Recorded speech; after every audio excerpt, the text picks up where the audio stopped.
Hello dopamines, welcome back to another energetic vlog. Hi everyone, చోటుపల్కు hi చెప్పేసుకోండి. మన journey అయితే ముందుకు వెళ్ళిపోతుంది. ఇప్పుడైతే ఒక బ్యూటిఫుల్ స్పాట్ చిట్యాల ఇంకో 7 కిలోమీటర్స్ ఉందనగా చాలా మంచి స్పాట్ ఉంటుంది. మీ బండో కారు ఆపేసి ఒకసారి హాయ్ చెప్పేసుకోండి భయ్య. అండ్ అలాగే ముందుకెళ్తుంటే ఇక్కడ మనం చూస్తే వేణుగోపాల స్వామి టెంపుల్ కూడా వస్తుంది. రైట్ సైడ్కి వివేరాకు రైట్ సైడ్కి ఉంటుందన్నమాట. ఒకసారి మీకు ఒప్పుకుంటే వెళ్ళేసి రండి, చాలా బాగుంటుంది. అండ్ అలా ముందుకెళ్తుంటే నార్కట్పల్లి వస్తుంది. నార్కట్పల్లి దగ్గర నుంచి రైట్ తీసుకుంటే one of my favourite destinations, నేను పీస్ కోరుకునే డెస్టినేషన్ రామలింగేశ్వర స్వామి టెంపుల్ చెరుగట్టు అయితే ఉందన్నమాట.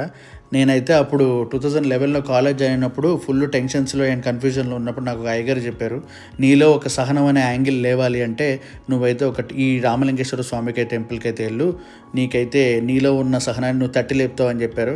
అలాగే థ్యాంక్ యూ సో మచ్ అని చెప్పేసి నేను ఇక్కడికైతే వచ్చా. అప్పటి నుంచి కంటిన్యూ చేస్తూనే ఉన్నా. నాకు చిన్న చిన్న మొక్కులు ఉంటే అవి నేను తీర్చుకుంటాను అనమాట. మీరు చూస్తున్న దగ్గర నుంచి అయితే మనం పైకి వచ్చాము. సో అది మొత్తం వ్యూ అంతా. అక్కడి నుంచి మా కాలేజ్ కూడా కనబడుతుంది, సూపర్ ఉంటుంది. ఇక్కడైతే రామలింగేశ్వర స్వామి టెంపుల్ ఉంటుంది, అమ్మవారి టెంపుల్ ఉంటుంది, ఆంజనేయ స్వామి టెంపుల్ ఉంటుంది, కాలభైరవ టెంపుల్ ఉంటుంది. ఇవన్నీ మీరు కోరికలు తెచ్చుకోవడానికి అట్ ద సేమ్ టైం పూజ చేసుకోవడానికి మీరు వెళ్ళొచ్చు. వ్యూస్ అయితే మాత్రం చాలా బాగుంటుంది అండ్ చాలా పీస్ఫుల్గా అయితే ఉంటుంది. అండ్ ఇంపార్టెంట్ పండుగలు ఉన్న టైంలో అయితే ఫుల్ రష్ ఉంటుంది అనమాట. అండ్ ఇక్కడైతే కొండ పైన మనకి స్నానం అది చేయడానికి ఒక చిన్న లేక్ లాగా ఉంటుంది, సూపర్ ఉంటుంది ఆ వ్యూ. అది కూడా మీరు చూడండి, చాలా ఎంజాయ్ చేస్తారు. అండ్ ఇదైతే ఎంట్రన్స్. ఇక్కడ నుంచి అయితే నేను ఎప్పుడు ఫోటో దిగుతాను అనమాట వచ్చినప్పుడల్లా. సో చాలా బాగుంటుంది. టికెట్స్ అవి కూడా మీకు అవైలబుల్ ఉంటాయి, అక్కడే అర్చన అవి చేయించుకోవచ్చు. నేను క్వశ్చన్ పేపర్ గురించి ఆలోచించి ఫుల్ టెన్షన్ పడుతున్న రోజుల్లో ఈ చిన్నపాటి ఘాట్లో అయితే అలా తిరుక్కుంటూ రిలాక్స్ అవ్వకుంటూ వచ్చేటోడిని. చెప్పే కదా ఘాట్ రోడ్ లాగా ఉంటుందని చెప్పి. చాలా చిన్నది కానీ టర్నింగ్ అవి ఉంటాయి. తిరుపతి ఫీల్స్ అయితే వస్తుంది అనమాట. సో అలా తిరుక్కుంటూ అయితే నేను కిందకి వెళ్ళిపోయేవాడిని. బట్ ఏమైనా సరే రేపు పొద్దున్న ఎగ్జామ్ రాయడానికి ఫుల్ ధైర్యం అయితే వచ్చేదబ్బా నాకైతే. ఈ టర్నింగ్స్ అవి తీసుకుంటున్నప్పుడు చాలా టెన్షన్స్ అవి ఉన్నప్పుడు కానీ, లేకపోతే లో ఫీల్ అయినప్పుడు కానీ, లేకపోతే క్వశ్చన్ పేపర్ ఎలా వస్తారా బాబోయ్ అని మనం ఫుల్ టెన్షన్ పడుతున్నప్పుడు ఈ టెంపుల్కి వచ్చేవాడిని. Thank you so much Kalabhairava AKA నా బైక్ నన్ను ఇక్కడ దాకా తీసుకొచ్చినందుకు.